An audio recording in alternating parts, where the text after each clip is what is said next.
Assalamualaikum warahmatullahi wabarakatuh.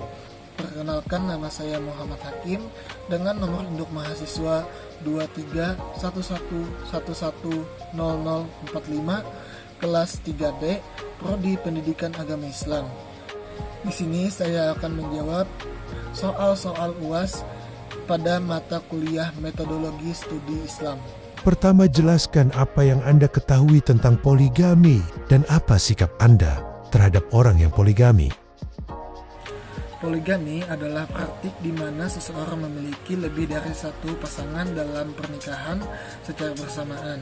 Dalam konteks budaya dan agama, poligami dapat dibagi menjadi dua jenis utama, yaitu polygamy dan polyandry. Polygamy adalah seorang pria yang memiliki lebih dari satu istri, sedangkan polyandry adalah seseorang wanita yang memiliki lebih dari satu suami. Nah, polyandry ini sangat jarang ditemukan. Poligami dalam perspektif hukum dan agama berbeda. Dalam perspektif hukum, poligami diatur secara berbeda di berbagai negara.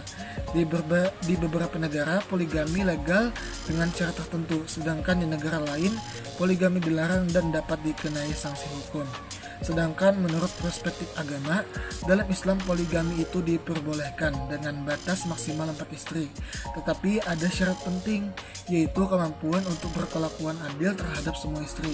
Di agama lain seperti Kristen atau Hindu, poligami umumnya diperbolehkan.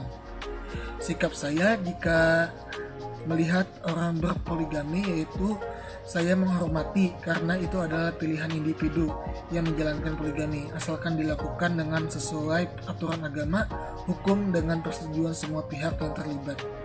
Kedua, jelaskan apa yang Anda ketahui tentang fundamentalisme, radikalisme, dan terorisme. Fundamentalisme itu adalah paham atau gerakan yang mengedepankan pemahaman yang literal dan kaku terhadap ajaran agama, ideologi, atau prinsip tertentu.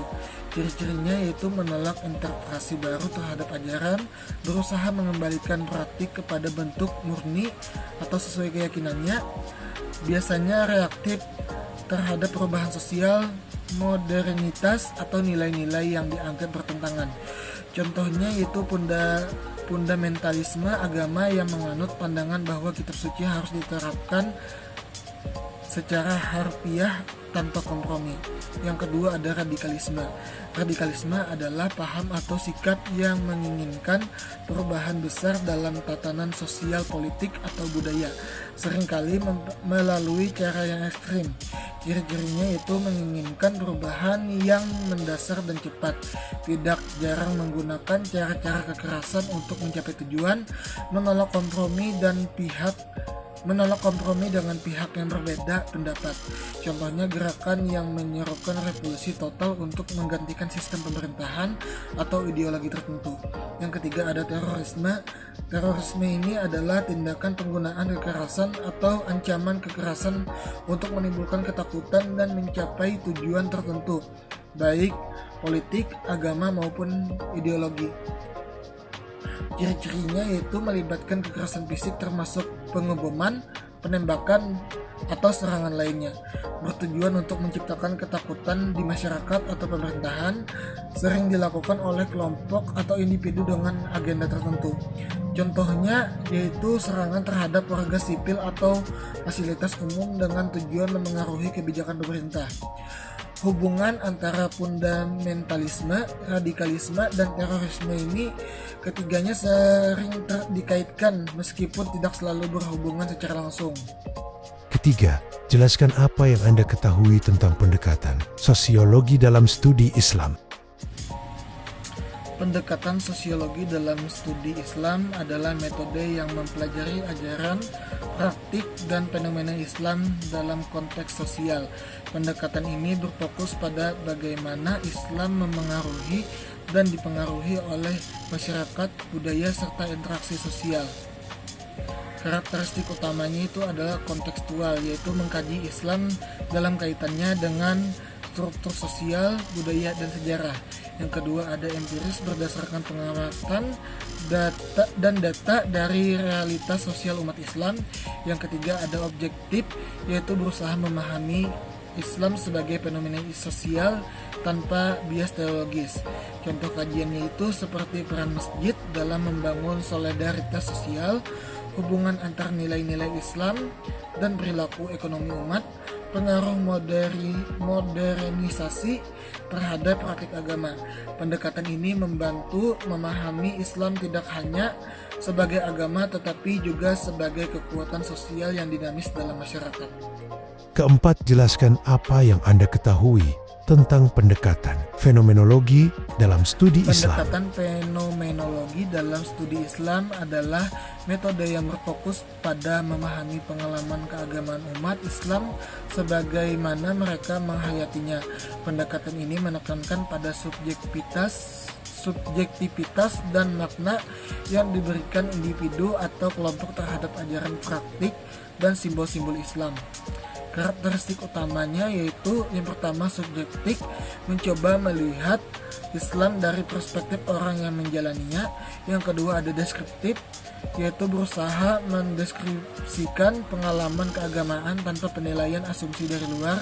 Yang ketiga ada empati, yaitu mencapai pemahaman mendalam tentang makna spiritual dan emosional dari praktik Islam. Contoh kajiannya seperti pengalaman pribadi seseorang muslim saat menjalankan sholat, makna spiritual haji bagi jamaah yang melaksanakannya, penghayatan umat terhadap ritual puasa di bulan Ramadan. Nah, pendekatan fenomenologi ini membantu menjelaskan dimensi batin dan makna personal dari Islam bagi para penganutnya. Kelima, jelaskan apa yang Anda ketahui tentang pendekatan antropologi dalam studi Islam. Pendekatan antropologi dalam studi Islam adalah metode yang mempelajari praktik, tradisi, dan budaya Islam dalam kehidupan sehari-hari melalui perspektif budaya dan komunitas. Pendekatan ini melihat Islam sebagai bagian dari sistem budaya yang dipengaruhi oleh lingkungan sosial dan historis. Karakteristik utamanya yaitu yang pertama ada etnografis, yaitu menggunakan observasi langsung untuk memahami kehidupan umat Islam. Yang kedua ada kontekstual, yaitu mengkaji bagaimana ajaran Islam diinterpretasikan dan dipraktikkan dalam berbagai budaya. Yang ketiga ada holistik, yaitu melihat Islam sebagai bagian dari keseluruhan budaya masyarakat termasuk adat istiadat, bahasa, dan simbol-simbol.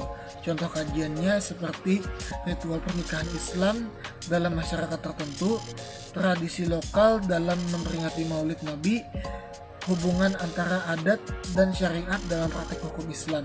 Pendekatan antropologi ini membantu memahami keberagaman ekspresi Islam dalam berbagai komunitas dan konteks budaya.